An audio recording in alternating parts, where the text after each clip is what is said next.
La personne qui arrive et qui parfois peut être en pleurs, angoissée. Rassurer, être bienveillant et à l'écoute.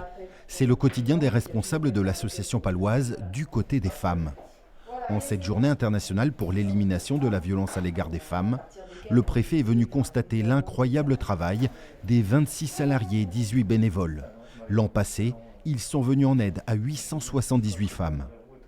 Elles peuvent pousser la porte à l'heure qu'elles souhaitent, du lundi au vendredi, de 9h à 17h, et elles vont trouver de l'écoute, de l'accueil, un hébergement s'il y a besoin, d'autres femmes avec qui parler, des temps collectifs, un accueil, un soutien psychologique et des orientations vers les différents partenaires avec lesquels on travaille pour comprendre ce qui se passe dans le couple, qu'est-ce que c'est que les violences, qu'est-ce qui m'arrive, conscientiser ce qui est en train de se passer, et pour certaines, on leur souhaite préparer le départ parce que, évidemment, tout l'enjeu, c'est de retrouver de la sécurité physique et affective avec elles et leurs enfants.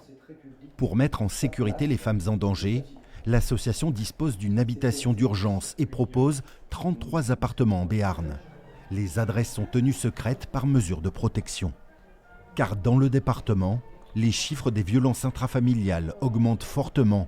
1695 victimes en 2024, 1850 cette année, une évolution de 9%, une hausse liée aussi à la libération de la parole. Rappelons que les violences conjugales, c'est des violences psychologiques, c'est des violences économiques, c'est des violences administratives, des choses auxquelles on ne pense pas forcément parce qu'on associe encore beaucoup violence conjugale avec violence physique. Or, c'est finalement pas le chiffre le plus important, en tout cas de ce qu'on voit sur le département.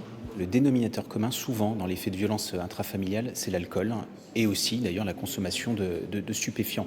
Donc oui, ça ne doit pas être un angle mort de notre politique pénale. Il faut évidemment lutter contre ces violences, mais lutter aussi contre les phénomènes qui sont à l'origine de ces violences.